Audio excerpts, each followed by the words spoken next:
Oi, gente! O nosso Mentes em Pauta de hoje volta a ser Bia e Alex. E eu queria pedir uma coisa para vocês antes da gente começar. Primeiro, gente, tem muita gente entrando no nosso canal, mas acaba não se inscrevendo. A gente precisa que você se inscreva, que você compartilhe, deixe seu comentário, compartilhe com quem você acha legal e deixe sugestões para a gente fazer novos Mentes em Pauta. Tá bom? E não esquece também, o nosso amigo aqui, Alex Psicólogo, agora tá com o YouTube. Passa lá também, se inscreve e começa a curtir tudo que a gente vai deixar de conteúdo bem bacana para vocês. Agora a gente começa o Mentes em Pauta, Bia e Alex. E hoje o tema é neurofeedback. Para que serve, como é, utilidades clínicas. E aí quem pode falar da melhor maneira possível é o meu amigo Alex. Tudo bom? Bia? Tô me sentindo aqui honrado começando. Que coisa hoje. boa, meu filho. E o que você quer saber sobre neurofeedback? Eu acho assim, que as pessoas pedem muito esse tipo de conteúdo. Primeiro, o que é neurofeedback? Né? De onde ele veio, como é que ele chegou até aplicação na clínica médica, principalmente nos assuntos de saúde mental. Queria que você desse uma aulinha pra gente, claro, uma síntese, né? E depois o pessoal vai lá no seu canal, né? E assiste mais conteúdo. Bia, então vamos lá. O neurofeedback, ele surge através do biofeedback. E o que seria o biofeedback? Biofeedback, ele surgiu justamente para treinamentos com pessoas que fazem exercício físico, para aumentar o seu desenvolvimento. Desempenho muscular, né? Isso. O pessoal ligado à Olimpíada, atleta de ponta, usava muito biofeedback. E aí, na neurociência, começaram a perceber, se a gente consegue fazer um biofeedback e melhorar o desempenho físico, né? Será que a gente não consegue melhorar o desempenho intelectual, cerebral? Então, daí surge o neurofeedback. O primeiro lugar que eu acho bem interessante, que uma vez você já até disse assim, eu não gosto dessas coisas que cura tudo, que faz tudo, parece aquelas pomadinhas que aparecem na televisão resolvendo. Realmente assim, as coisas que eu tenho certeza que o neurofeedback nos auxilia muito. Não, mas vamos lá, eu acho que as pessoas querem saber um pouquinho antes. Como o neurofeedback, como é que ele muda a dinâmica, a atividade cerebral? Como é que você cria essa musculatura no cérebro, né? Porque você faz isso com biofeedback na musculatura. Mas como é que é essa mudança? É através da atividade elétrica, das ondas elétricas, né? Porque o cérebro é uma grande usina elétrica, né? Tudo é descarga elétrica. E isso gera ondas, né? Ondas que são características, por exemplo, onda alfa. Onda alfa é uma onda mais tranquila no cérebro. Ondas betas são ondas mais ligadas à atividade, à concentração, à atenção, né? Então, é a partir dessas ondas, dessa observação? Nada mais é do que um eletrocefalograma. E o neurofeedback é esse eletrocefalograma em tempo real, a gente conseguindo visualizar esse cérebro em tempo real. E o que está funcionando adequadamente, qual a onda que está alterada, essa área do cérebro, por exemplo, pré-frontal, né? A gente ter muita onda lenta no pré-frontal, ele já dá uma característica de um TDAH. Então, assim, é muito engraçado porque quando a gente pensa nessa onda lenta, a gente pensa, mas o TDAH ele não é mais agitado? É exatamente isso.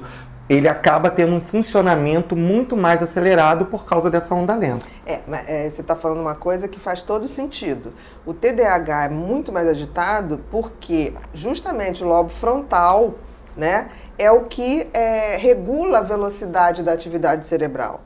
Quando esse lobo frontal funciona menos, e aí ondas lentas, o cérebro como um todo funciona mais, né? E aí o que a gente faz? Nesse eletrocefalograma a gente identificou. Então a gente já passou da fase da identificação. Então o treinamento, como funciona? A gente vai trabalhar justamente nessa região, colocando os eletrodozinhos, não tem choque, não dói, não tem efeito colateral nenhum. Como eletrocefalograma. Todo mundo que fez já sabe que não é indolor, né? Indolor. E aí, qual a diferença do eletrocefalograma? Que em tempo real, eu botei dentro de um amplificadorzinho, tá? Que é parece um aparelhinho assim. Os fiozinhos eu coloco aqui. Ele é conectado ao meu computador, que tem alguns softwares ali, que a gente vai projetar e programar para melhorar esse desempenho. Então é como se fossem treinos. Exatamente, é como são se treinos. você faz para o atleta. Eu preciso desempenhar, por exemplo, um atleta como... Quer desenvolver o bíceps, então ele tem que fazer esse tipo de exercício. De treino. Então Exato. vocês programam treinamentos para ativar determinadas áreas ou acalmar determinadas... Exatamente. E aí a gente tem, e é interessante que assim, eles vão sendo ligados com o sistema 10-20. O que seria o sistema 10-20? Para a pessoa que não entende, é um mapa que a gente tem da cabeça. Então assim, que região é essa? Então a gente tem ali qual a função, o que ela ajuda. E aí tem os softwarezinhos com aquilo ali que você tem conectado, que aí, não, essa pessoa ela teria que ter muito mais onda beta, de repente, nessa área. E ela está com baixa. Então, o que a gente faz? A gente vai modulando, a gente vai treinando aquilo. A onda beta é uma onda de trabalho. Exatamente. Mas, ao mesmo tempo, se tiver uma onda beta muito rápida, é estresse. É estresse. Exatamente. Então, isso é muito legal. É muito bacana. E aí a gente vai percebendo da onde vem esse padrão. Antigamente, o neurofeedback, a gente tinha que trabalhar tudo e depois assim, nossa, ainda tem aqui uma áreazinha ou outra. Hoje em dia, cada vez a neurociência tem trazido mais... desempenho recursos, né? De treinamentos que podem ser mais globais para o cérebro. Né? E aí, Bia, é interessantíssimo, porque hoje a gente pega aquele mapeamento ali, a gente vê a origem, digamos assim, para o leigo, a origem do incêndio. Eu posso estar pegando fogo em tudo, mas não adianta eu estar apagando, eu tenho que ir, de repente, direto naquela fonte. Eu posso até apagar, mas eu tenho que ver qual foi a área que, digamos assim, começou a dar o problema que a eletricidade como um todo foi se desorganizando.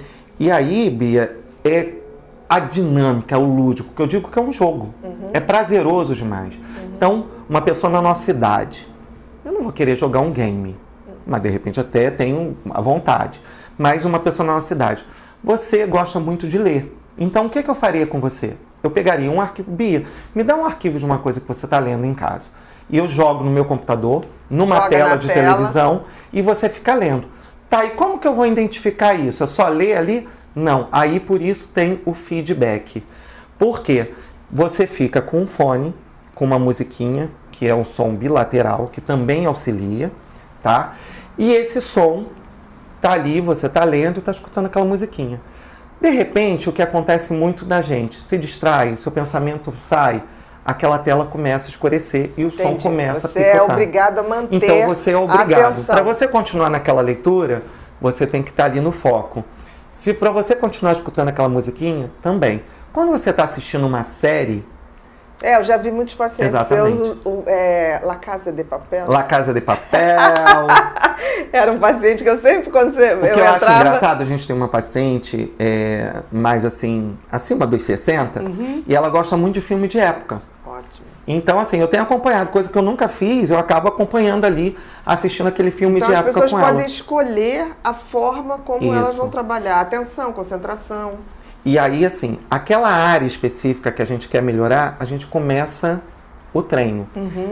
A gente pede, né, assim, como eu posso dizer, a nossa experiência diz que a gente dá um intervalo de um dia para o outro. Né? É que nem musculatura, exatamente. Né? Você não pode fazer atividade física todo dia, no mesmo grupo. Isso. No mesmo grupo muscular, é igual. Foi excelente essa explicação. Por quê, Bia? Eu posso até fazer todos os dias, mas alternando igual... Né? E aí você faz, eu fiz aqui nessa área, então amanhã eu vou fazer outra e depois eu volto naquela área de novo. Que aí você dá esse descanso. É um planejamento de ganhar musculatura. É um planejamento muito bacana. E aí eu te devolvo, né, já que eu expliquei um pouquinho do que eu te devolvo. Qual experiência você tem visto com um paciente seu, que você está ali na clínica direto, que você encaminhou para mim e que você viu assim um efeito bacana? Olha, eu tenho visto, principalmente no último ano, porque eu acho que chegaram softwares novos, né? Eu tenho visto um resultado muito bom para a insônia, para a ansiedade generalizada, para o TAG, né? Que sempre é um desafio muito grande. Tenho visto também para TDAH, para atenção, concentração, para redução de impulsividade, e tenho visto um complemento, depois que a gente tira o paciente da depressão com a estimulação magnética, essa manutenção do neurofeedback é muito interessante. Então, eu tenho visto um resultado muito, muito interessante. E eu vou te dizer uma coisa, Bia. Eu tenho experiências com pacientes seus que você, de repente, não trouxe, mas paciente muito embotado. Embotado seria o quê? Tem dificuldade na fala, é aquela pessoa fechada, Não, isso vem de uma depressão. Vezes acontece também pelo excesso de medicação. Às vezes o cara chega com toneladas de medicação. E uma coisa interessante, a gente tem uma paciente que mora em Portugal, que começou aqui e agora está lá em Portugal, uma querida, e está saindo até de férias no mestrado dela lá, e ela está fazendo lá. E ela ontem, conversando comigo, ela perguntou, você poderia ver com a Bia se a gente pode começar a rever medicamento? Porque ela já está começando a ver que a medicação, junto com o efeito, ela já está ficando... Isso é maravilhoso. Eu acho que uma das grandes questões do neurofeedback também é a redução de medicamento. Isso é muito legal. E para a gente fechar, né, gente? Por que funciona tão bem o neurofeedback? Por causa da tal da neuroplasticidade. O que é neuroplasticidade? É uma teoria, não, é uma característica do cérebro que diz o seguinte: se eu mudo o cérebro por dentro, ou seja, o funcionamento dele, eu mudo o meu comportamento por fora. E se eu mudo o meu comportamento por fora, eu também posso melhorar esse cérebro. Então, quando você pega a mudança, o tratamento neurofeedback, que você consegue ali fazer aquela ginástica e ao mesmo tempo você vai praticando essa nova mudança, esse novo estilo de vida, é que nem na atividade física, as coisas tendem a ir e se perdurar por muito tempo. Então, tipo assim, o neurofeedback é uma grande ferramenta que a gente tem para várias alterações de comportamento, mas principalmente para a gente mudar o estilo de vida e fazer uma ginástica bem bacana para o cérebro. Tá bom?